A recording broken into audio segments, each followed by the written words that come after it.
diving into 3 segments totaling around 45 minutes. I'm going to try to turn back here as much as I possibly can. And then we'll have an opportunity for you all to ask some questions to our amazing panel. Our featured winemaker tonight, Jessica. I'd love to invite you up to speak a bit about Story of Soil. Thank you. My name is Jessica Gasca. I'm the owner and winemaker for Story of Soil Winery.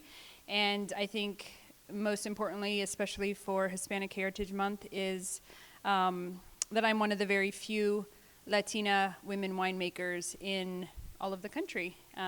So thank you so much for having me and inviting us into your space. Story of Soil, we're an extremely small production winery. We're considered a boutique winery. We don't own any land yet, maybe one day, but as of now, I'm working with about 16 different vineyards all throughout Santa Barbara County, and all of the vineyards I work with are either organic, biodynamic, or sustainable, and as well in the winery, keeping wines as natural as possible. So I don't know if you guys knew this, but not all wines are created equal. The wines that you see in Trader Joe's and Costco, those are mass produced, and our government currently allows about 60 additives to be put into wines, which we would never know because ingredients are not on the wine required on the wine label. So we really are keeping to as natural as possible. The white you had today was certified organic Gruner Veltliner from Santa Rita Hills, 100% natural wine. No fining, no filtering, no sulfur, native yeast, and the reds are from Ampelos Vineyard, Pinot Noir and Syrah, and those are both from the Santa Rita Hills and a certified biodynamic vineyard. So if you guys have a chance to come up to Los Olivos, please come taste with us. We would love to have you. Our wines sell out very quickly, so I know a lot of you have asked today. We don't really, we have a wine club. Actually, we have a few wine club members here, yes. And so they go directly to the wine. Here in LA, if you guys know Providence carries our wines, Mozza. Other than that, you will never find our wines on a grocery store shelf. It really is just restaurant direct into our wine club, but you can always come visit us, and we are so happy to have any and all of you to come, and thank you for having me. And cheers to a wonderful event with listening to all you guys. So thank you. Thank you so much for being here, Jessica. Thank you for that. So I want to introduce you. I'm very excited to introduce you to our panel here. We're going to start with Jenny. Hi, Jenny. Jenny Vazquez-Newsum is a facilitator. She's a writer and a speaker with a long-time interest in leadership stemming all the way back to 5th grade. She has worked with 500 plus leaders ranging from corporate executives to high school students just getting started on their leadership journey. And she's the author of Untapped Leadership, Harnessing the Power of Underrepresented Leaders. Thank you so much for being here. Thank you for having me. I'm so excited to be here. Yes, thank you. And Bill Esparza is a James Beard Award-winning journalist and considered one of the country's leading experts on Latin American cuisine and culture. He has been featured on numerous television projects, including The Migrant Kitchen, CNN's Parts Unknown, Netflix Street Food, and has written for the LA Times, Eater, LA Mag, and is the author of LA Mexicano, Recipes, People, and Places. Thank you, Bill, for being here. Thank you. Thanks for having me. And Kat, seated right next to me, Kat Trejo is a first-generation Salvadorian American college graduate with a degree in politics and Latin American studies from UC Santa Cruz. Her debut picture book, Jefferson Actually, was named one of the best books of 2021 by not only the New York Public Library, but also the Chicago Public Library. She lives in historic Filipino town with her Boston Terrier Lily, her mom, her brother, her cousins, her aunts, her grandma, niece, and nephew in the same apartment that she grew up in, and I love that. Thank you so much for being here, Kat. No, thank you. Thank you for having me. Thank you. Such a cool fact. I love it. So we're going to start off our first segment a little playfully here. I want you to introduce yourselves to the crowd, but through where you came from. So this segment is called That Was You Then, Where Are You Now? Who is this? Where was this? I want to know. Yes, so this is me with my nanny, grandma. So my grandma, my family immigrated to the United States from Cuba. So my mom grew up in Cuba and immigrated in the 60s during the revolution. So I grew up in Southern California, so I'm, first generation American here. And it was just me, my mom, and my grandma living together, kind of, just kind of the three generations in one household. And as you can notice, and I think this is part of my story, so I do identify as biracial, so I didn't grow up with my dad's side of the family. He was Egyptian, so I do identify as Black and Cuban. And I think part of my story or my awareness is I didn't actually physically look like anyone in my family, so Cuban descendants from Spain. And so, I, of course, felt very loved and very connected to my grandmother and my family, but that was part of my awareness very young. I was kind of just feeling a little bit like an other, even though it wasn't on purpose, it was just kind of that experience. So, totally. But yeah, my grandmother was a big part of my upbringing because it was just the three of us in our house. And very comfortable in that pink jumper. Oh, I would wear that looks today. So comfortable. I want that. And how about these ones? So I was an only child, and I was very active as a child, very imaginative. Also very, very shy. I didn't. I was kind of always been introverted. I'm still introverted, even speaking up here. It takes me a second to engage and connect. But I think I had a wonderful, upbringing in Southern California, in San Diego County. My mom was a public school educator and actually was born in LA, but she made the choice to move down to San Diego where I could access different public schools. So she kind of just saw some of the inequities that were happening in public schools in LA. And so privileged to have that awareness and then also kind of the ability to move. And so this is me in Vista, California. That's where I grew up. And this is my big family here in Southern California. And I just want to point out my grandma right here, who all the chaos, and she's like with her eyes closed, like, what is happening? But this is us on Noche Buena. We, celebrate every year. It's my grandmother's sisters, so her family. This is kind of the totality of the Cuban family here in California. The rest of my family is in New Jersey or in Puerto Rico as well, and we do still have family in Cuba. But again, I think just part of my narrative, if you can see me, I'm over here in the corner. I spent a lot of time in my youth straightening my hair and kind of things that would I would later have language around of trying to belong or trying to kind of change, and be aware of how I looked and how it was a little different. And so that is a whole journey to unpack for another time. But that's me.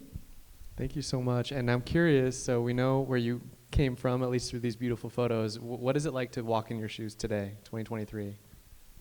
Thank you for that question. As you see, my hair is now big and beautiful. Stopped with that. Thank you. But I think it's now 2023, and it took a long time. I feel most confident in my uniqueness, in that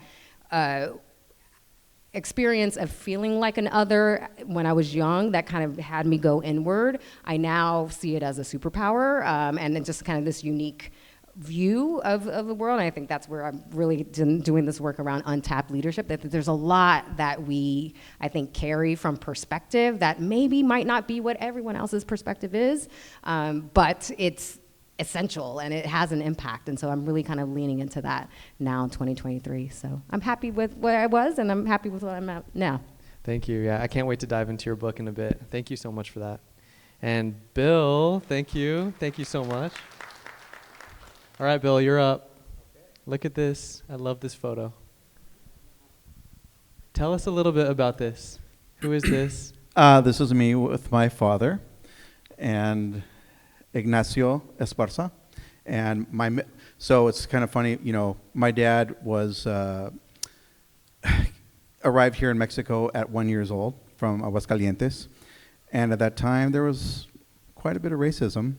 And so I'm from the generation that we all got these American names, like Bob Gonzalez and Pete Lopez, and I'm Bill Esparza. And so we tried that. It didn't work out. Like, you'll be able to assimilate if you have an American name.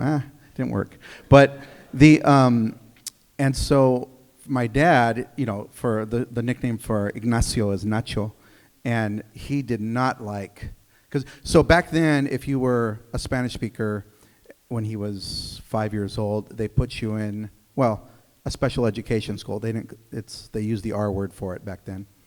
And so he didn't get to attend school until he spoke English. So he got rid of his accent quick, learned English, and he did not like being called Nacho at school. So he, Crosby, Stills, Nash & Young was very popular. So he is like Nash. So I'm Nash Esparza. There you go. But yes, my father, I didn't have any rules with him. He basically kind of let me do whatever I wanted. But he was very influential in really exposing me to Chicano life through all his Chicano biker friends. So, yes. Love this photo. When was this taken, do you know? That is 1997 at the Geildorfer Blues Festival in Germany.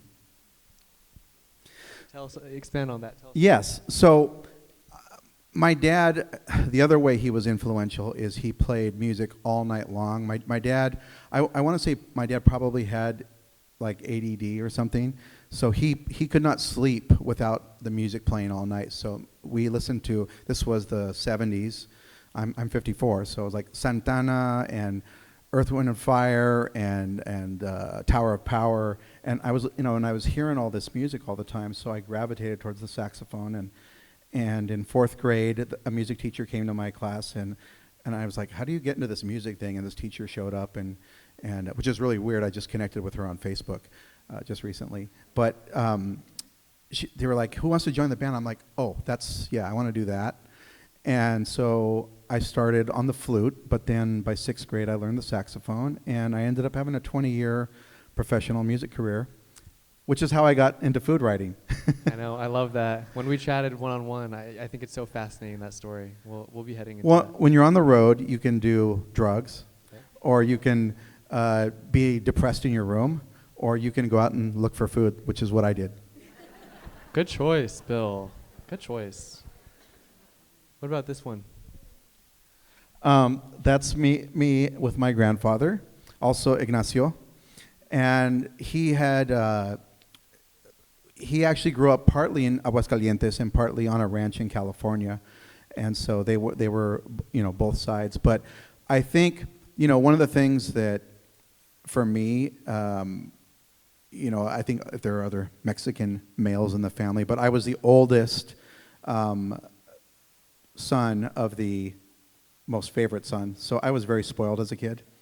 And so my grandfather, my grandmother, everybody really kind of gravitated towards me, which I think obviously shaped a lot of who I am today too. I'm spoiled a little bit with food and that sort of thing. But my grandparents, I am the first of my family to leave the tomato fields and go to college. So my grandfather was a truck driver for Tri-Valley Growers. My dad worked in the cannery as a mechanic. My grandmother was sorting tomatoes.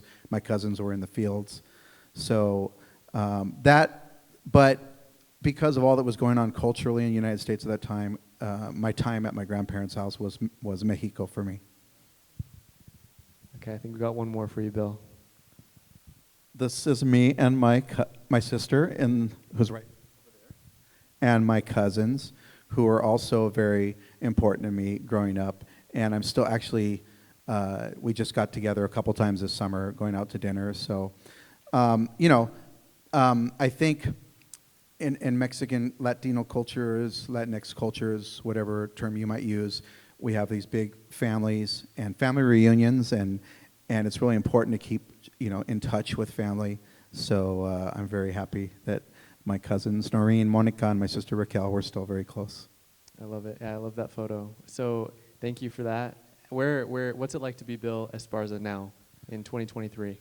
Well, it has been an interesting journey as going from music to being a food writer, and I don't know if you know, there's not a lot of saxophone on the radio anymore. You guys remember the '80s and Richard Marx and all that stuff? Like the saxophone's gone, so not much work.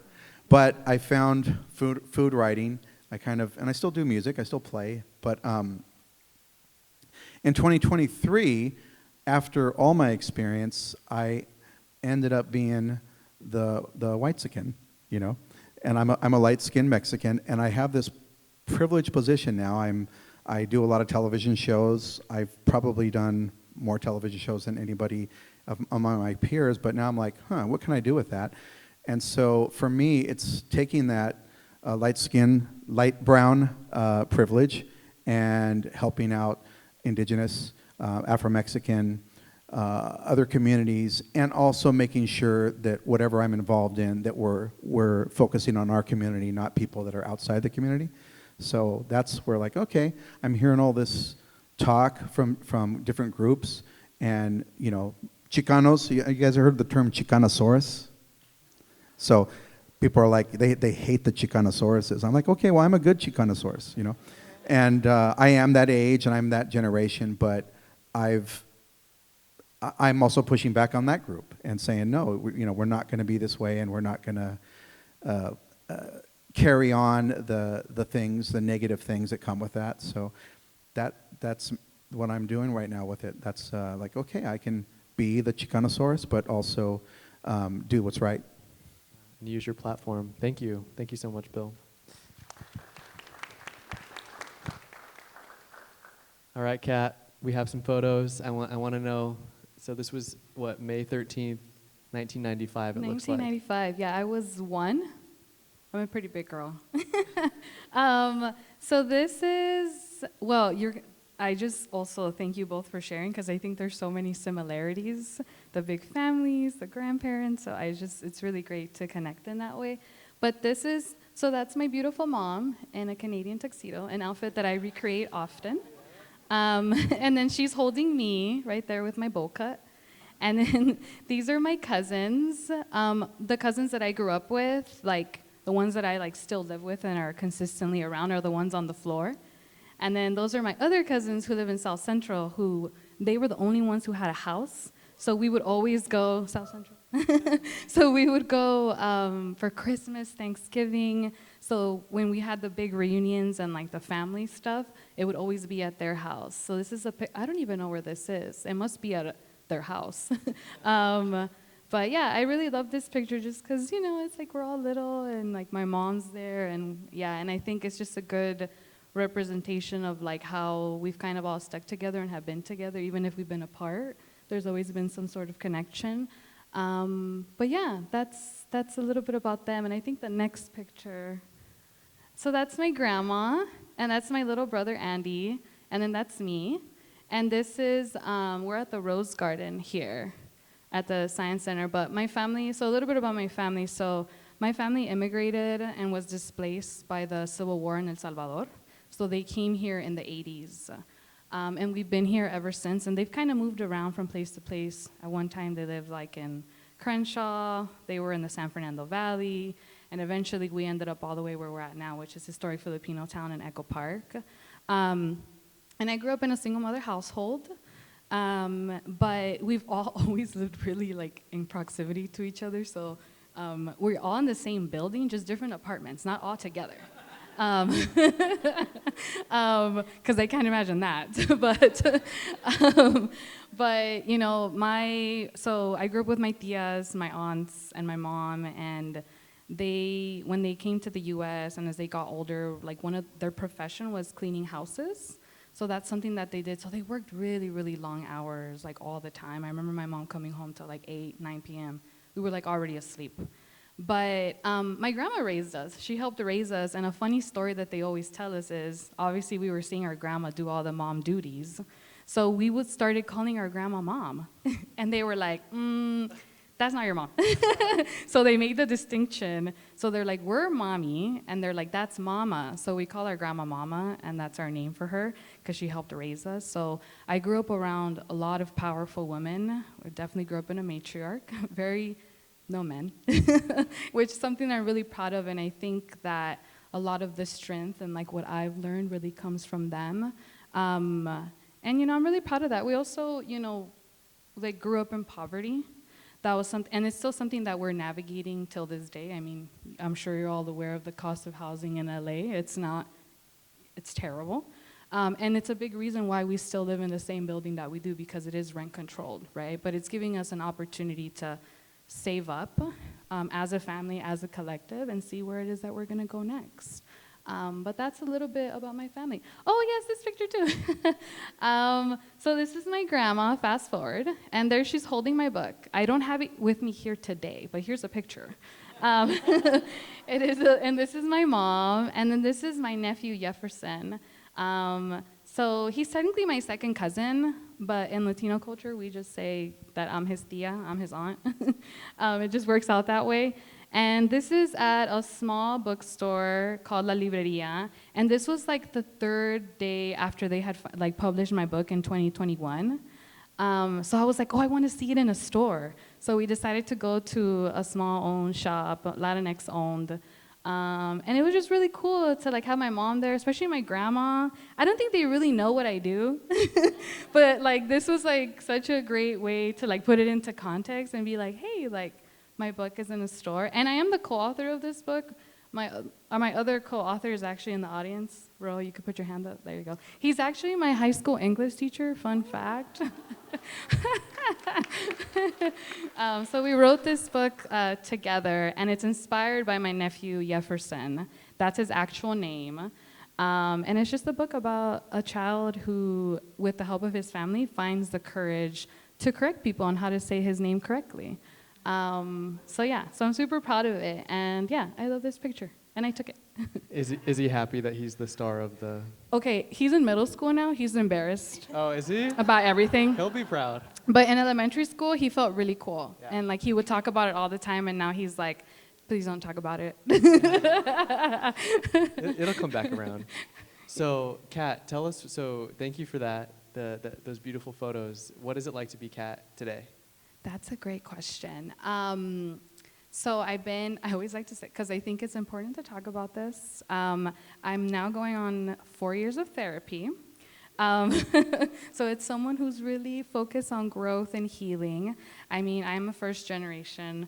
I'm the eldest daughter to an immigrant family. So I have an incredible amount of duties at home. So going to therapy these last couple of years has really just made me accountable to myself to make sure that like I'm taking care of myself as well.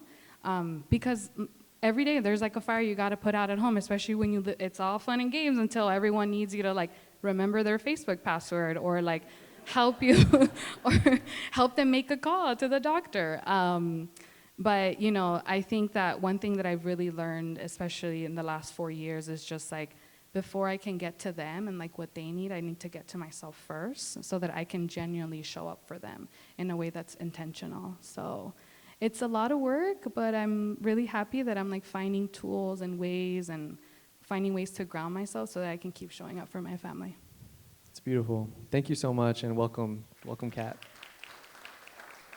All right. Do you feel like you know them a little better now? I hope so. That was great. We're going to move now and pivot the conversation into generations, those that inspired us and influenced us, and those that we are now inspiring and influencing. So, Kat, I'm actually going to throw it back to you. I want to know what it was like. Well, you kind of touched on this, but growing up in your household, and I want to know specifically now with your journey, what you appreciate that you learned and what you're working to unlearn. We're getting super deep. I know. So something that I learned is just the power in collective care and community. I think that is just something that's been in, like I've seen it my whole life. Like I think part of the reason why we've been able to navigate poverty and survive such an expensive city is because we have stuck together.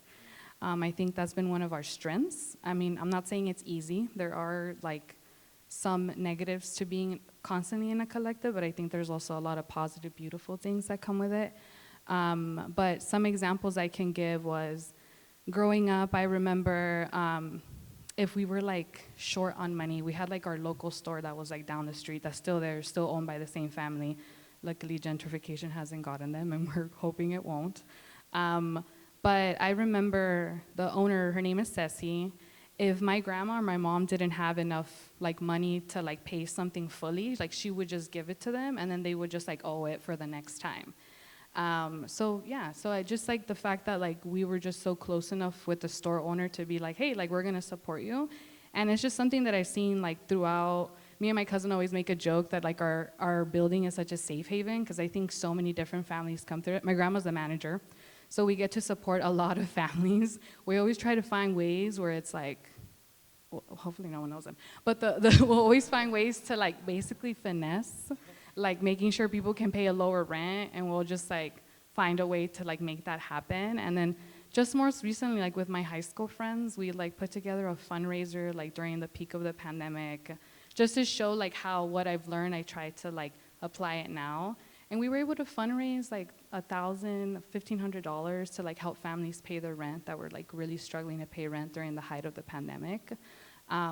So that's something that I learned, just like how important collective care and community care is, because I think poverty is not anyone's problem, it's a systemic issue. It's not a choice. And some things that I'm trying to unlearn are just like, and I'm saying this with an immense amount of respect and just like really grateful for the sacrifices that the women have done in my life, but I'm trying to like balance, like how can I not be so self-sacrificial? Like how can I be like accountable to my family and be dutiful, like be a good daughter, be a good, granddaughter, etc. But how can I also stay true to myself and like do the things that I really care about? It's beautiful, and it makes me think, Jenny, if you've seen that in leaders that you've worked with before, I'd love for you to dive into that a bit, and then also broader about your book and your work, so the audience can know. Yeah, I think actually what things that you both have been saying has resonated so much for me as far as how I define leadership and how I think about leadership.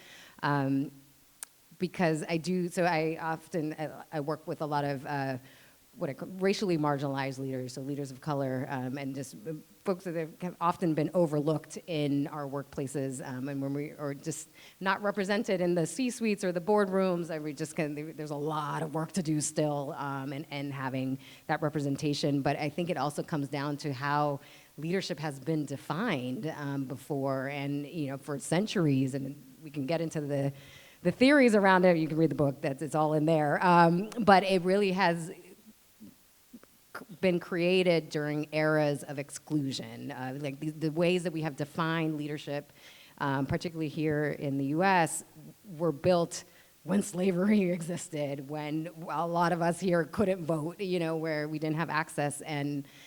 But when I hear these stories, I'm hearing leadership, and it's not what's written in those books. It's not how it's defined. And so, I think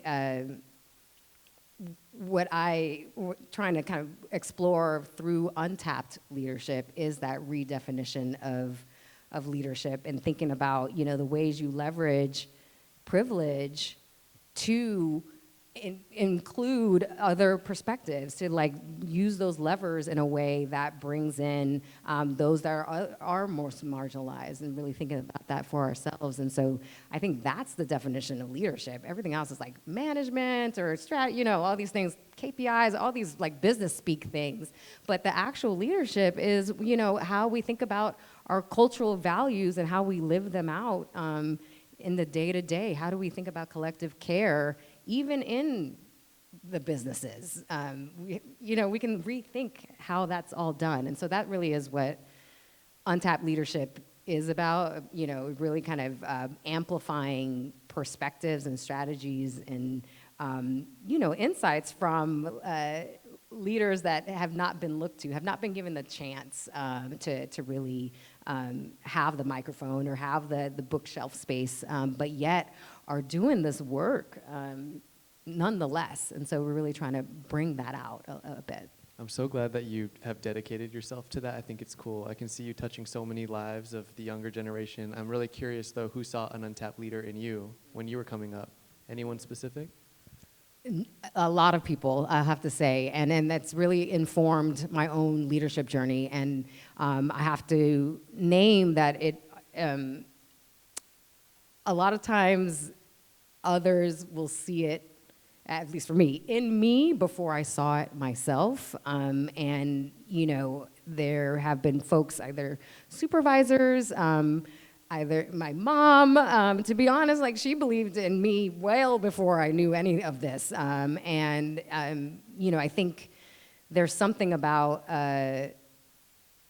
having others kind of shed some light into what's untapped in you, because it's hard with all the stuff we carry to like see it. And so really, I think there's been a long list of folks that really have informed and who I think about when I write that book, you know, that have really led organizations, led me, and led just communities in ways that I found to be so effective and so centered on like humanity, or just like so grounded in kind of what's real in the world that I hadn't ever read in books, and so really kind of channeling what they fueled in me to pour out. That's really where I'm at now. Like, there's so many. It's hard to say. Well, good. Thank you for sharing that. And Bill, I know that when we spoke before this, your dad played a big role in your life and your upbringing, and I thought your musical upbringing was fascinating. So I'd love for you to touch on that and how that got you into the work that you're doing. Yeah, you know, I think people are aware of the Mexican contribution to rock and roll, starting with Richie Valens, and then going up through the people in the community that sort of followed after him. I don't know if you guys know some of the East LA bands, rock bands. I'm drawing a blank right now, but the band that Cannonball and the Headhunters, the band that opened up for the Beatles, you know, and they were from East LA. But a lot of what was happening with Santana, also he follows in that line, and everybody had a Chicano rock band with Latin influence mixed during the 70s. So I was really influenced by that, and sort of when I got into music, I didn't realize how many of us were out there, you know, like in heavy metal. Like I'd see a heavy metal band on TV, I'm like, that guy looks kind of like one of us. And you know, it was hard to tell with all the big hair and stuff, but like all these heavy metal bands had a lot of Mexican artists in them. And so for me, I think my dad, because his generation was interested in the Beatles and interested in, you know, what was happening in the 70s, jazz fusion. My dad listened to a lot of weird jazz fusion stuff that also got, you know, in my head. And so as soon as I got out into the music scene, there were so many of us, different Latinos from, you know, from Cuba, from Mexico, that grew up in America. The families coming from those places, but growing up in America, we were exposed to rock and roll, and we knew how to play it because we had grown up with that music. And so that was, you know, so I ended up playing with a Mexican pop artist for 10 years. So it was a really weird experience to be able to play with Slash. I played with Slash at the Roxy. Okay, that was like, I feel like that's my greatest achievement in a way, especially with I'm a saxophone player. Saxophone players don't get to play heavy metal. And so I got to play with Slash, and I also played with Bobby Caldwell. Some of the people, other Gen X people might know him.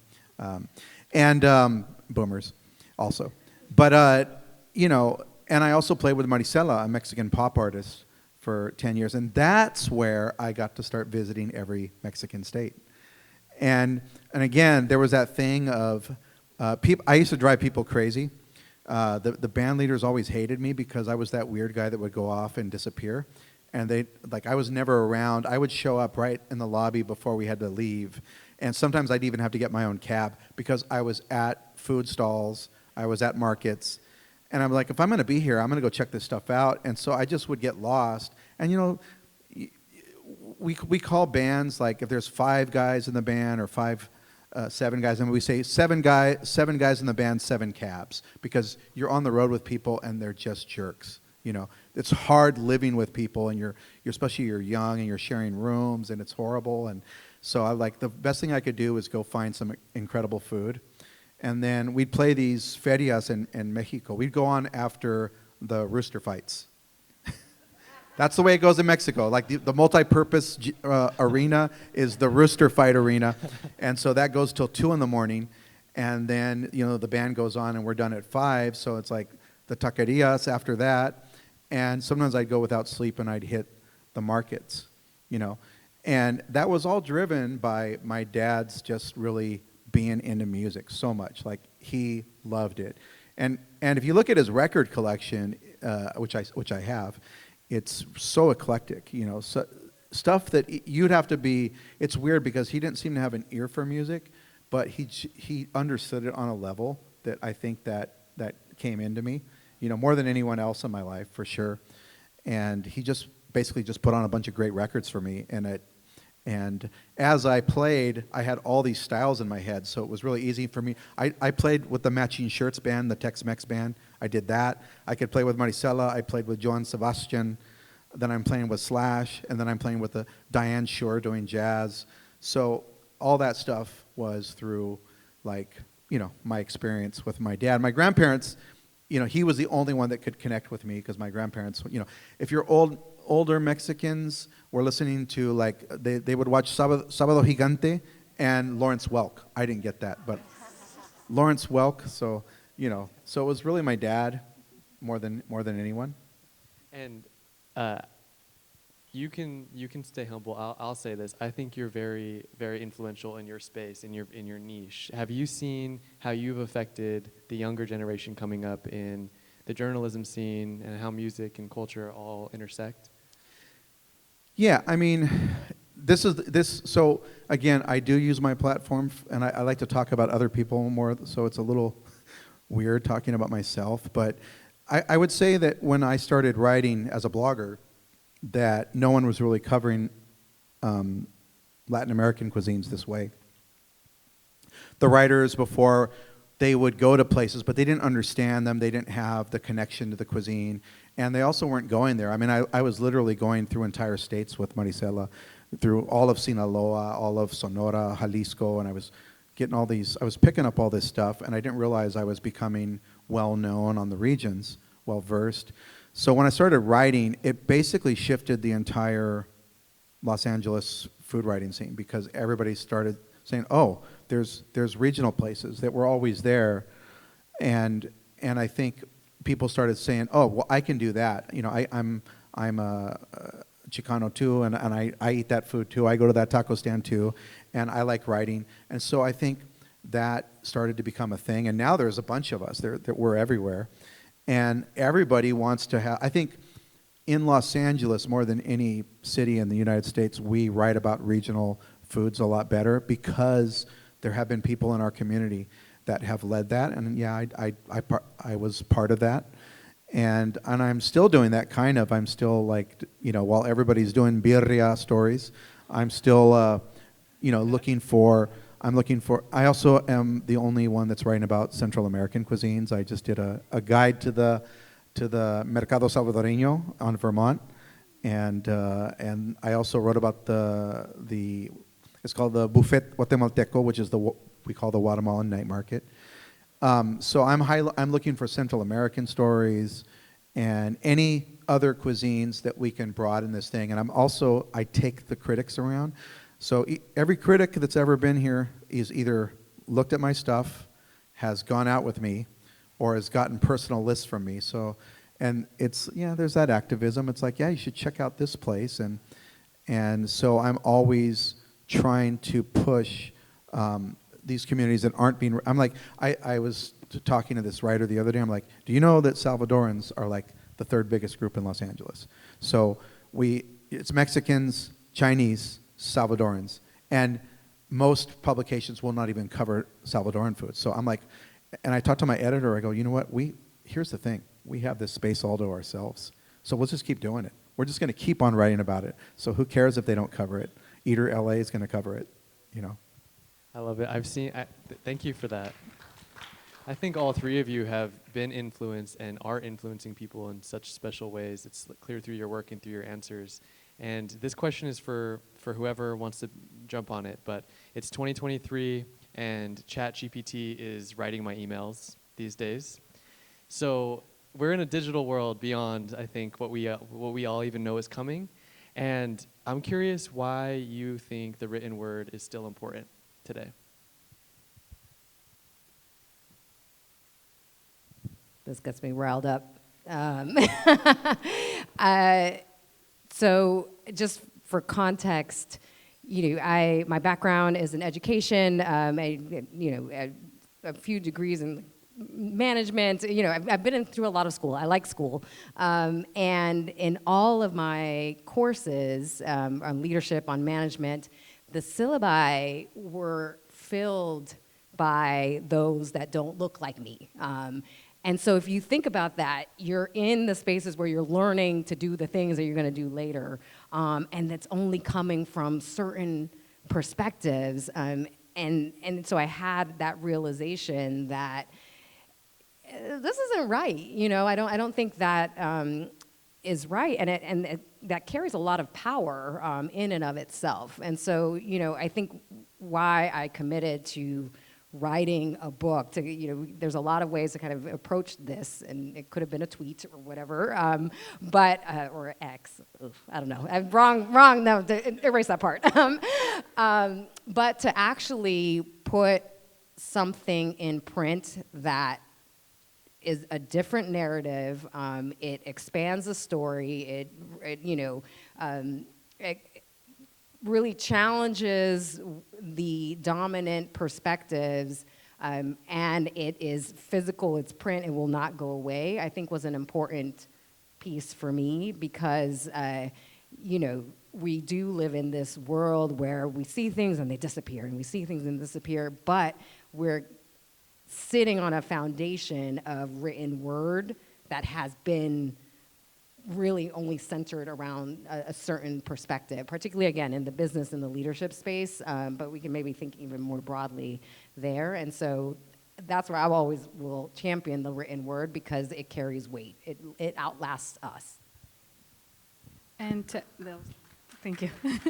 And to add to that, I think, yes, on everything you're saying, I think just even thinking about how Salvadorian food isn't even being covered, like writing the book was so important to me because I feel like there's not a lot of representation out there for Central American children, Salvadorian children specifically, and I think most of our children's books are still skew mostly white, and then but the largest amount of books are actually animals. So you actually see more children's books with like animals instead of like children of color, which is always I'm like, they could still learn these lessons and actually see the world that they live in and the people that they encounter every day, especially in such a diverse cities, big cities like LA, New York, Chicago, etc. So I think that's definitely something that was really important. I think also through the books, you can learn more about people's cultures. I think my author, her name is, I'm the author, co-author, sometimes I forget. The illustrator, Carla Monterosa, she is from El Salvador. She was born there but lives in Canada, and she did all the beautiful, amazing pictures in the book. And there's this scene in the book where they're at the dinner table all together, and all of the cuisine that's in there is all Salvadorian food, and it's a really popular dish called sopa de pata, which basically just translates into like foot soup, feet soup. And there's also handmade tortillas on there. So it's just like when children see that, it's like, oh, that's my house. Like, I mean, we all grew up with our grandparents, and in the book you also get to see like more unique, where it's like multi-generational families. So you like get to see more unique, cultures, and you get to see people's families and the way that they look. Not everyone's family looks the same. Not everyone's food is the same. We also did our best, our book is in Spanish and English, and we tried our best to put in some very specific words that are very specific to Central America. One of those words is cipote. It means something different in other parts of Latin America, but in El Salvador, it just means a child. So, we got such incredible feedback. Just, it's like one word and it's so tiny, it's on one page, but people just seeing that felt so represented, and I think that's super important. And the last thing I'll add is we cannot kill print, because then we'll kill libraries, and libraries are important to our society. Yes. Agreed on that. Well, first I want to say, if you want to get a Latin American soup, you got to go to a Salvadoran restaurant. The Mexican restaurants, we don't really do that. Like in Mexico, you can get it there, but our soups kind of blow over here. Sopa de pata, Please take me to alguaste, eat with you, or you can come to my house garrobo. and rate my grandma. She'll love that. Yeah, go to a Salvadoran restaurant for soups, for sure. Yeah, I mean, so we did this little experiment the other day. A friend of mine, he's into AI, and he was like, I go, let's do the best barbacoa in Los Angeles, and it did like my picks from 2021. And so I'm like, and it wasn't, and one of them wasn't even really barbacoa, so not too worried about AI at this point. And so, and you know, obviously there's a lot going on with TikTok and Instagram. Influencers have risen up, and influencers are a lot of, there's a lot of great ones, ones that I like, and there's other ones that are just full of just confidence and not much else. And there's full of confidence. There's another word that you could, and so, you know, I just published today I found this incredible chilaquiles spot, and yeah, and it's in Pico Rivera, and it's the only one that's actually like the chilaquiles in Mexico. And so I was thinking, I'm like, how come chilaquiles suck here? They're just not. They're always waterlogged, and I'm like, I know that they're not good. I just don't know why. So I'm writing last night, and just to write 2 sentences, I sent 3 WhatsApp messages to Mexico City to chefs I know there, and I started talking to them for a while, and I figured it out. And I'm thinking, you know, that's not going to happen on TikTok, and that's not going to happen on Instagram or a YouTube page where somebody says, I like this one because it's meatier, you know. And so I was able to actually figure out something for myself that I was curious about. But in putting that in there and putting that out there, it does a lot of things. It helps that restaurant talk about its food in a way that's not just, you know, oh, these are good chilaquiles, or I recommend these chilaquiles. We got to talk about the process of it and why they're different in Mexico than they are here. And the secret is that over here, every Mexican-American chef I know tosses the totopos in the sauce. Don't do that. And they're all doing it. All the cooking videos are telling you, oh, and I'm looking at them and going like, that's wrong. I know that's wrong, but I don't know. And so what they do in Mexico is they just pour it over, and they make a different salsa. So the other thing we do is we make a salsa they'll just use the salsa that they use for everything else at the Mexican restaurant here, and it's not a special salsa for chilaquiles. The chilaquiles salsa is more runny, and what happens is it gets poured over, and it falls to the bottom, and it mixes with the cream, and then the totopos on top stay crispy. And so for the life of me, that I've been thinking about this for years, and literally I'm like, how come I can go to a bad hotel in Tijuana and I can get good chilaquiles and their buffet, and I can't get it at most Mexican restaurants? And so, you know, we found a place that did that, and I think what's important is that I wrote about that, and my editor approved of that. He took extra time and brought somebody else in to kind of move that sentence around, because it was like, you know, 3 a.m. and I'm like adding 2 sentences in there. And that's something you're just not going to get with the technology that exists. Reporters out there, people who are actually doing journalism, who are really going to highlight the community, and they're going to communicate that. We are going to communicate that to the people that are going to put those people on shows. They're going to feature them in articles. They're going to write books about those people. So that we're needed in that sense. Absolutely. Where is that spot you speak of? It's called Taquiarte,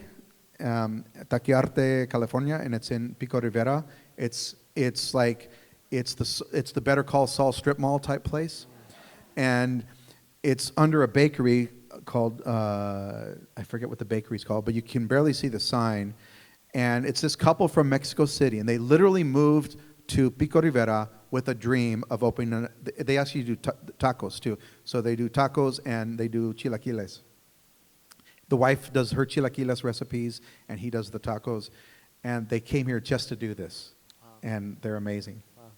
And they have no idea we're talking about them here in downtown LA. But they should. Someone should tell them we're doing it. Thank you so much for that, all of you. We're gonna take the next 15, 20 and open it up to you all. If anyone has any questions for our panel, now's the time. And we'll have Zanetta want to run the mic.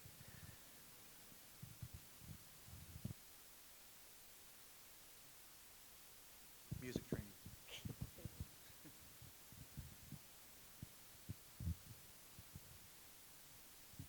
For Mr. Esparza, what's your favorite meal in Mexico?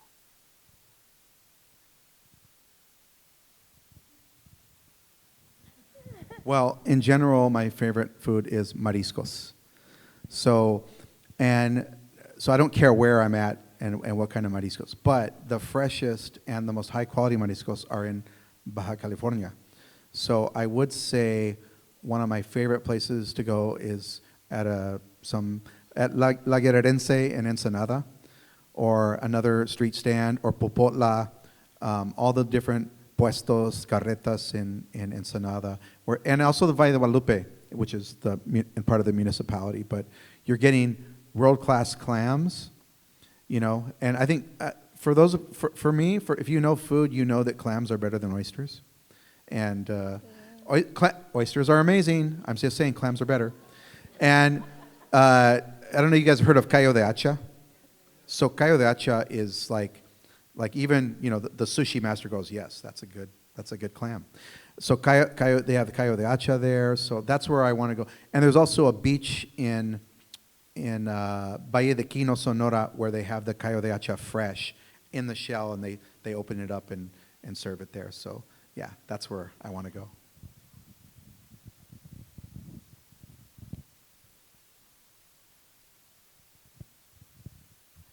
So my question is, what you've learned, I have grandchildren now, and I'm trying to get them to see themselves the way you have now seen yourselves. How do you relay that message to the younger generations?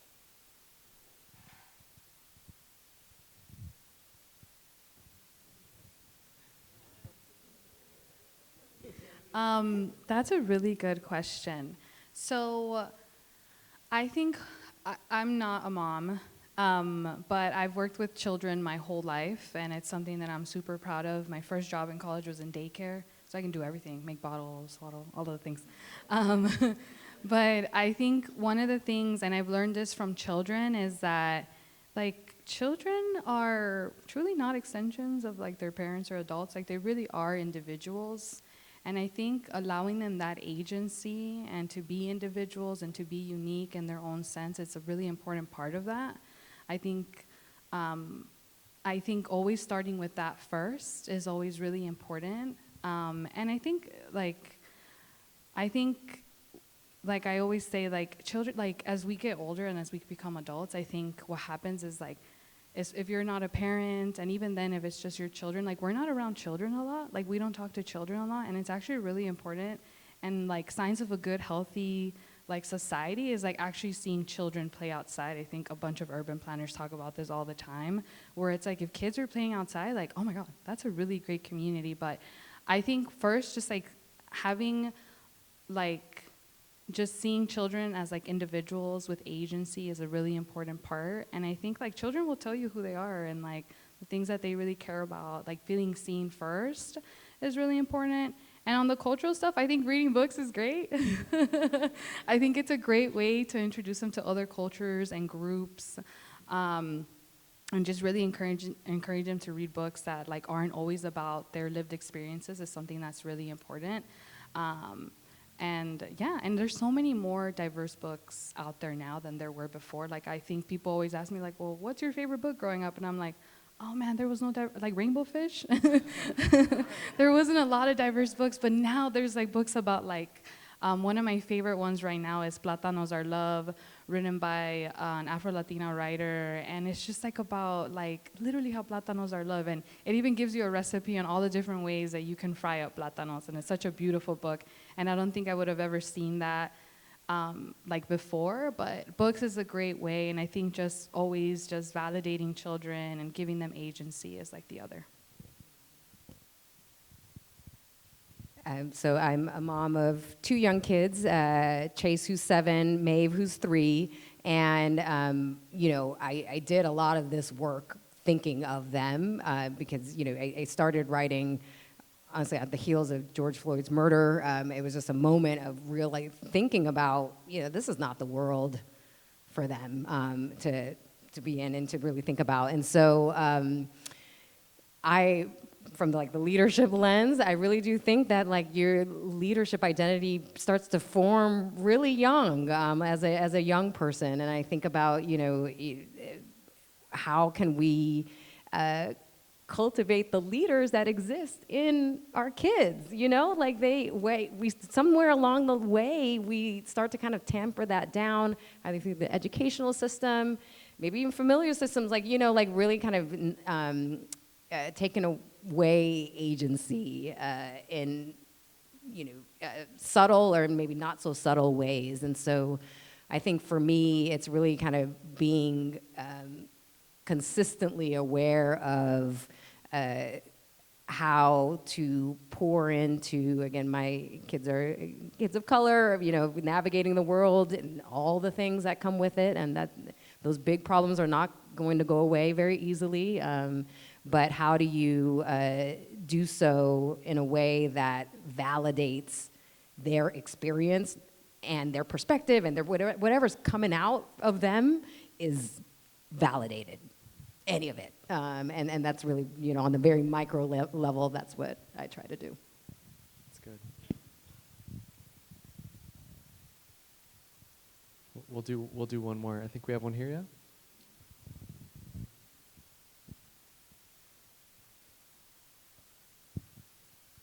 Hi. So first, thanks for doing this. It's amazing to hear everyone's story.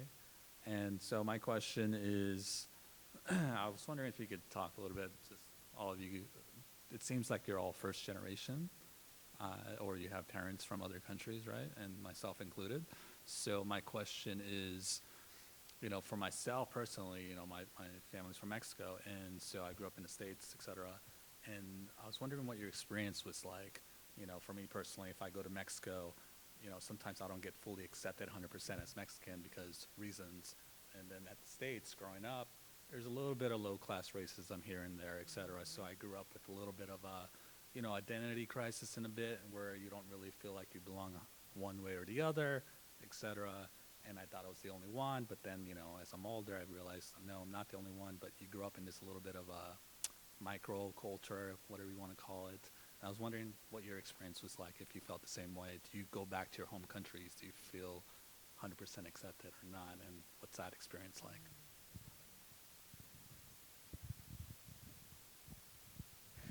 Yeah, I'm picturing the scene with Edward James Olmos and Selena, you know. We have to know about Pedro Infante and John Wayne, you know, right, yeah. So that scene resonates with us, right? Yeah, I mean, being a pocho, you know, I'm a pocho, and so I was actually forbidden to speak Spanish as a kid. My dad, because of what he went through, he didn't want me to deal with any things. He didn't tell me. I found out later why. So I did not start learning Spanish till after he died, and then I reconnected with my family in Aguascalientes. But when I was in 1975, I was 7 years old. My grandparents took me, again, that spoiled thing, they left my sister behind, but they took me to Mexico. My grandfather once a year would drive all the way in 3 days from Stockton, California, where I'm from, all the way to Aguascalientes. So, you know, Blythe, El Paso, and then 1 day and a few hours into Aguascalientes. And that was such an influential trip. I did it a couple times with them. And so for me, I got to know a different kind of, because it's really weird. We're middle class over here, but back there, my family, they're millionaires. Yeah. My cousin once asked me, he goes, do you do anything actually useful besides music? And I'm like, no, not really. So I, you know, couldn't join the family business. And so I got to see that family and those experiences.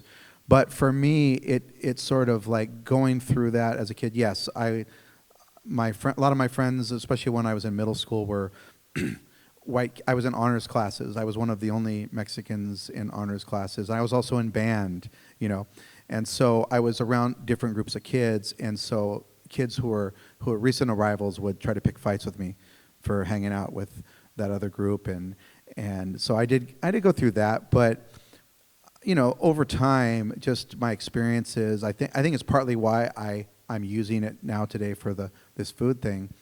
Of course, I speak Spanish. Of course, I have an accent, you know. And but for me, I was talking to a guy in Oaxaca, who's a Zapoteco, and he speaks Spanish as his first language. Zapoteco is his second.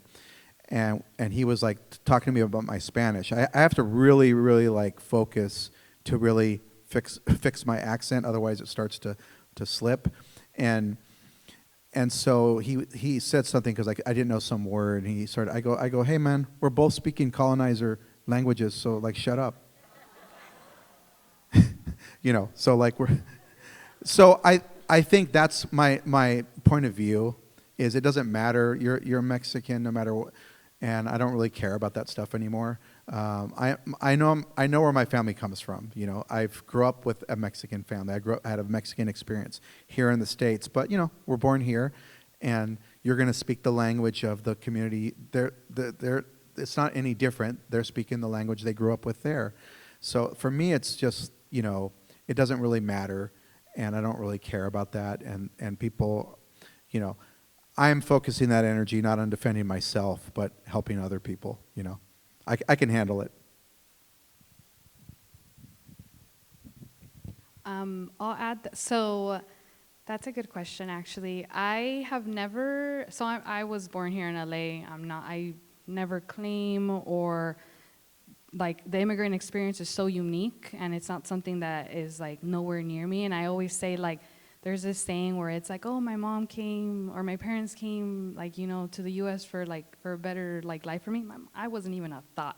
And I think about that often because I was like, my family was literally displaced, you know, and, you know, building a life here was, you know, maybe that was never what they thought of. And so I never try to like feel connected to I feel connected in a sense like I'm her daughter, but never like, you know, her experience is so unique and so traumatizing, and it's not anything that I could ever understand. So I feel very fortunate that, you know, I get to be so engulfed in my own culture and like learn about the food, the language, etc., right? And learn it from like my grandmother, my tias, my mom, and everything. So I've never actually like felt that I wasn't like, you know, I'm not from here nor from there. I just like, you know, I know that this is their experience. This is the experience that I've had. And, you know, I also like very similarly, like I am a white Latina, like it's very obvious. I hold an immense amount of privilege here in the US as well as when I traveled to El Salvador. I went for the first time in 2020 to visit my dad, who was deported a couple years ago. He's doing fine. But again, right, another very unique experience that I will never like be able to connect to. But just being able to go to El Salvador and travel and knowing that not a lot of people can do that because they have an immigrant experience, like just makes me always reflect on how much privilege I have, right? So it's never seems fair to be like, I'm not from here or from there, or I don't feel accepted, because they're just two different experiences that are very unique. To answer quickly, I was nodding furiously as you were speaking because it did resonate a lot for me. So, you know, Spanish was my first language when I was born here in Southern California in Altadena. And I spoke it only until I started school. So Spanish was the only language I spoke until I started school. And apparently at that point, I told my mom, I'm only speaking English.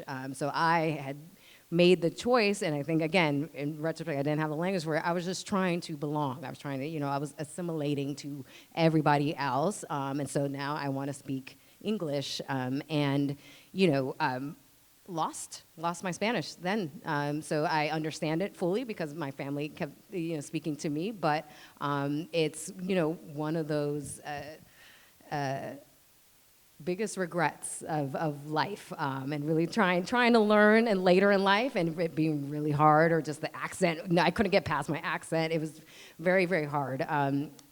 Then I traveled to Cuba with my mom, and the family was like, why doesn't she speak Spanish? But, so I'm already kind of outed in a way of like la gringa, and, and now I feel like I've lost some of the validity of my identity as a Latina, because I don't speak Spanish. And then of course here in the States, I am biracial, and so there's a lot of those experiences of being the only in AP classes that look like me and all that. And so it's been this like challenging experience of this nuance of, trying to find where I belong, because everywhere I go, I'm told some aspect of me doesn't belong, and that is painful, and something that I think, for any of us, like, we carry it a bit in trying to navigate spaces. Thank you for that answer. Thank you for that question. I loved it. So we're gonna land the plane soon. I want to say thank you so much for coming. It's been an incredible night. You've been an incredible audience, and again, you're sitting in Los Angeles Athletic Club, in case you forgot. And we are ushering this club into its most modern form currently, and we're growing our community organically. So if you'd like to learn more, I invite you to speak to me after, or speak to Tony. She's sitting back there, or Melissa in the back as well. So again, thank you for being here. So we're gonna end on one rapid fire round. And I just want to hear, what are you excited about right now? End of 2023, going into 2024, and how can we help? I'll go first. Just thank you everyone for being here on a Wednesday. I know you got to do things tomorrow, so thank you so much for being here. I'm turning 30, which is super awesome. I'm trying not to be too scared about it. I think it seems exciting. But one way, just supporting the book is like a really great thing. If you can buy it anywhere you get your books. It's in a bunch of local bookstores like around LA. And you can also check it out at your public library. It's at all the LA public libraries. Checking it out is super important. And if it's not, you can request it at your local public library. But yeah, just thank you so much.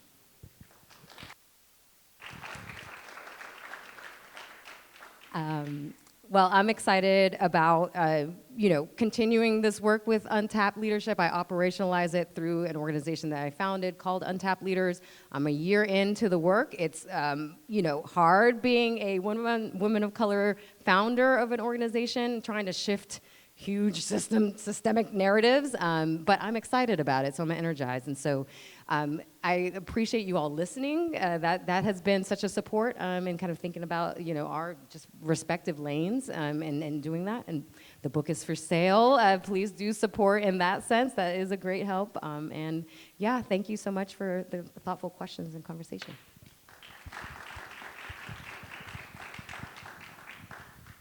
Well, yes, and again, thank you all for coming, and all the people I got to talk to, and for picking up the book. That was really nice of you. I've just come off, I think, one of my busiest years doing food television, and I was just on Netflix Street Food this last year, and so I'm really, people are really reaching out to me, and I feel like I'm going to have even more opportunities next year. And all these wonderful cooks and chefs that I get to meet, I'm taking them along with me and giving them the floor. So there's going to be more of that, and we're doing that every week, every month at Eater LA and Eater National. And so yeah, look for my stories and look for those chilaquiles. Let me know if you like them. and tell these cooks out there, stop sautéing them in the don't do that. All right, thank you. Okay, you guys, thank you so much. We're gonna wrap now. You can find everyone's Instagram handle on the program in front of you. We have more wine, we have more music, and go and have a safe rest of your night. Thank you.